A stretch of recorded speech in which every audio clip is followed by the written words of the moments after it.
रहीम अस्सलाम वालेकुम। आज 14 मार्च बरोज़ सोमवार हम बात करेंगे इस्लामाबाद हाई कोर्ट में पीक ऑर्डिनेंस के हवाले से बड़ी अहम समाअत हुई है और आज दलाइल मुकम्मल हुए हैं। और जहाँ तक बात है चीफ़ जस्टिस अतर मिनल्ला साहब की, आज की समाअत के बाद और आज जो आखिर पे हुक्म जारी किया गया है उससे मैं इस नतीजे पर पहुँचा हूँ कि अतर मिनल्ला साहब ने लाहौर हाई कोर्ट के फ़ैसले के मुताबिक अब चीज़ों को नरम कर दिया है और जो सख्ती थी वो नरमी आ गई है। उसकी वजह क्या है? और आज कंवल शोज़ब जो कि MNA हैं पाकिस्तान तहरीक इंसाफ की, जिनके ऊपर बड़े घटिया इल्ज़ाम लगाए गए थे चंद नाम नहाद सहाफ़ियों की तरफ से, उस पर भी समाअत हुई। उसकी तफसीलात भी मैं आपके साथ शेयर करूँगा। और जो अहम हुक्म जारी किया है अदालत ने, जिससे मैं ये समझता हूँ कि जो लाहौर हाई कोर्ट का फ़ैसला मैंने आपके सामने शेयर किया था, पीक एक्ट का सेक्शन 20 आइनी है, उस पर अब ऑनरेबल जो इस्लामाबाद हाई कोर्ट है कैसे मामलात अब बेहतरी की तरफ जा रहे हैं, क्योंकि एक बड़ी अदालत का फ़ैसला आ चुका है और उसमें डिक्लेयर कर दिया गया है, 30 सफ़ात पर मुश्तमिल ये फ़ैसला है और कह दिया गया है कि सेक्शन 20 पीका एक्ट का आइनी है, क्योंकि सेक्शन 20 ऑलरेडी डिस्प्यूटेड था और सेक्शन 20 के तहत कार्रवाइयों से रोका हुआ था। जो इस केस के अंदर इस केस में जितने भी FIA को रोका गया था और बाकी जो दरख्वास्त गुजार थे उनको रिलीफ दिए गए थे, नोटिस सस्पेंड किए गए थे, ये बड़ा मामला चलता रहा। अब होता यह है कि ऑनरेबल इस्लामाबाद हाई कोर्ट में आज का जो केस है, उससे पहले मैं आपको बताता चलूँ कि आज सानिया मॉडल टाउन पर समाअत होनी थी। 7 रुकनी बेंच है, चीफ जस्टिस अमीर भट्टी साहब की सदारत में समाअत होनी थी, लेकिन जस्टिस शहबाज अली रिजवी साहब आज अदालत में मौजूद नहीं थे, जिसकी वजह से आज समाअत नहीं हो सकी और वो रुखसत पर थे। अब चीफ जस्टिस अमीर भट्टी साहब के हवाले से जो मैं गुजारिश करता चलूँ, वो केस फ़िक्स कर सकते हैं। अब हर जज क्योंकि इंडिपेंडेंट है और कोई भी परेशानी, मजबूरी या छुट्टी पर जाना पड़ सकता है, तो ये एक बदकिस्मती है कि ये मज़लूमों की किस्मत ख़राब है और कोई भी मैं नहीं समझता कि कोई इसको जानबूझ के करता है। इस वजह से हम उम्मीद करते हैं कि इंशाअल्लाह दोबारा ये केस फ़िक्स होगा और जो मज़लूम है उनको इंसाफ मिलेगा। ये मैं ज़रूर कहूँगा कि आज मज़लूम जिस दुख के साथ और जिस कर्ब के साथ लाहौर हाई कोर्ट से वापस लौटे हैं, हमारी ऑनरेबल कोर्ट को ये देखना होगा कि इस केस को आम केस न समझा जाए। ये इंसानियत का केस है और यहाँ जुल्म हुआ, कत्ल हुए, लोगों को आज तक इंसाफ नहीं मिला। लोग पिछले 8 साल से धक्के खा रहे हैं और अगर अदालतों से इंसाफ इस तरह ना मिला और डिले होता रहा मेरिट के ऊपर, अब तो केस वैसे भी फाइनल स्टेज पर है, मेरिट के ऊपर अगर केस का फ़ैसला आ जाएगा, दुआ मिलेगी और चीज़ें बेहतर होंगी, तो हम उम्मीद करते हैं कि ये सारी चीज़ें और अमीर भट्टी साहब दोबारा इस केस को फ़िक्स करेंगे और ऑनरेबल जजेस इंशाअल्लाह जो इस केस में बैठेंगे, क्योंकि ये जो फ़ैसला है बेसिकली ये 7 जजेस का फ़ैसला नहीं था, 3 जजेस होते तो हर तारीख पर इस तरह ना होता कि किसी जज साहब की मजबूरी की वजह से वो तशरीफ़ ना लाते। तो ये क्योंकि साबिक चीफ जस्टिस कासिम खान साहब फ़ैसला कर गए हैं कि 7 रुकनी बेंच वो बना के गए, इस वजह से अब इसको कम भी नहीं किया जा सकता और ये चीज़ें फिर इसी तरह चलती हैं। तो हम उम्मीद करते हैं कि इंशाअल्लाह केस जल्द फ़िक्स होगा और इसके ऊपर समाअत मुकम्मल होगी। दूसरी तरफ मामला आ जाता है इस्लामाबाद हाई कोर्ट का। इस्लामाबाद हाई कोर्ट में आज अहम समाअत हुई और जो ऑनरेबल चीफ जस्टिस हैं अतर मिनल्ला साहब ने, उन्होंने समाअत की और ये मुख्तलिफ़ दरख्वास्तें थीं। मकसूद बुट्टर साहब साबिक Lahore high court bar association के सदर की तरफ से भी दरख्वास्त थी और जो फ़रहतुल्लाह बाबर की तरफ से भी दरख्वास्त थी, PFUJ की तरफ से भी दरख्वास्त थी और बाकी दरख्वास्त गुजार भी थे जिनकी तरफ से दरख्वास्तें थी। आज सारे दरख्वास्त गुजारों ने अपनी जो समाअत है उसको मुकम्मल किया है। फिर कुछ कंवल शोज़ब की दरख्वास्त थी, MNA की और बाकियों की, और उसमें जो मामला है बेसिकली कंवल शोज़ब के ख़िलाफ़ जो एलिगेशन लगाए गए थे, जो घटिया इल्ज़ाम और घटिया जुमले कहे गए थे, उनको FIA ने नोटिस किया था और वो FIA का नोटिस भी यहाँ चैलेंज हो गया था इस्लामाबाद हाई कोर्ट में, जिस पर अदालत ने जवाब तलब किया हुआ है। उस पर भी समाअत हुई और अज़हर सदीक एडवोकेट साहब, क्योंकि आज सानिया मॉडल टाउन की समाअत होनी थी, उस वजह से आज इस्लामाबाद हाई कोर्ट नहीं गए थे, उनसे भी मेरी बात हुई है और जो उनके एसोसिएट्स ने अदालत से आज गुजारिशात की वो भी मैं आपके साथ शेयर करूँगा। एडिशनल अटारनी जनरल साहब आज अदालत में पेश हुए। अटारनी जनरल साहब आज मसरूफियत की वजह से पेश ना हो सके, जबकि PBA के वकील मुनीर मलिक साहब की जानिब से आज दलाइल दिए गए। अटारनी जनरल खालिद जावेद खान मसरूफियत के बायस आज पेश ना हो सके। इस्लामाबाद हाई कोर्ट के चीफ जस्टिस अतर मिनल्ला साहब ने रिमार्क्स दिए कि बताया गया है कि एडिशनल अटारनी जनरल दलाइल के नोटिस लेंगे, अटारनी जनरल बाद में दलाइल देने के लिए ख़ुद अदालत के सामने पेश होंगे। इस्लामाबाद हाई कोर्ट में समाअत के दौरान सदर आरिफ मौलवी के ट्वीट का भी तस्करा हुआ। मुनीर मलिक साहब ने कहा कि सदर मुमलिकत ने 14 फरवरी को ट्वीट किया कि 18 फरवरी को कौमी असम्बली का इजलास तलब कर लिया।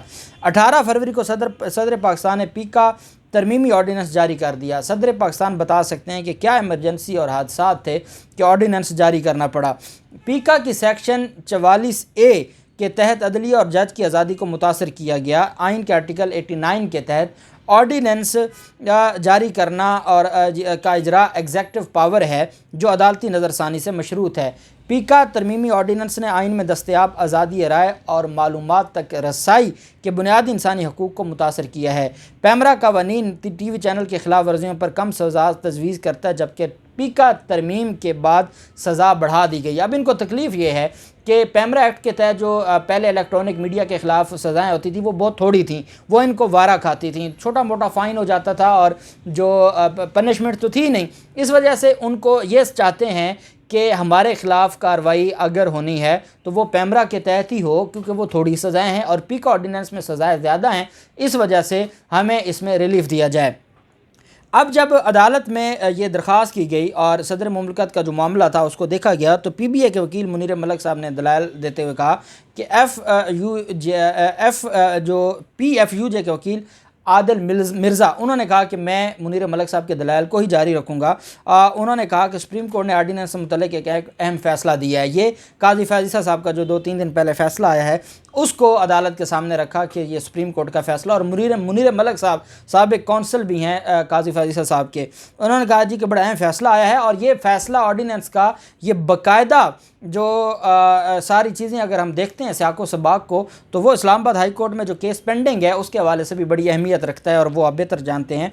FIA के इख्तियारात के गलत इस्तेमाल के मुतअद्दिद केसेस अदालत के सामने हैं। एक दूसरे को सुनने और बर्दाश्त करने का कल्चर सोसाइटी में पैदा करना होगा, ये कहना था वकील PFUJ का।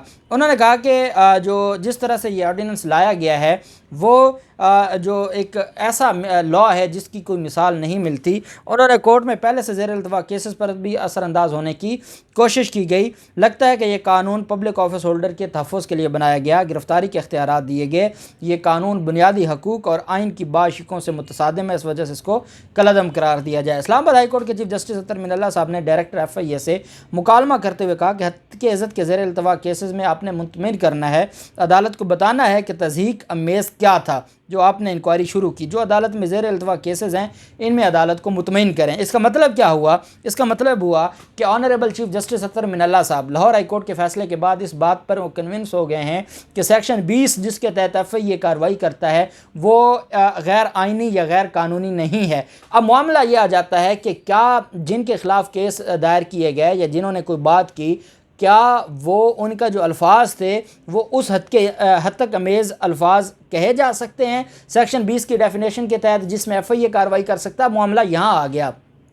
पहले था कि सेक्शन 20 गैर आइनी है, पहले था कि सेक्शन 20 गैर कानूनी है। आज अदालत कह रही है कि जो हमारे पास केसेस पेंडिंग पड़े हैं उसमें कंवल शोज़ब वाली इंक्वायरी भी है, उसमें मोहसिन जो हैं अपना जो हाल ही में गिरफ़्तार हुए थे उनकी जो मामला है वो भी पेंडिंग पड़ा है, तो मोहसिन बेग उनका मामला भी पेंडिंग पड़ा। तो अदालत ने कहा कि आपने हमें ये बताना है कि जो ये केस है तज़हीक अमेज़, इसमें क्या अल्फाज थे जो वाकई तज़हीक अमेज़ थे जिस पर सेक्शन 20 लगेगा।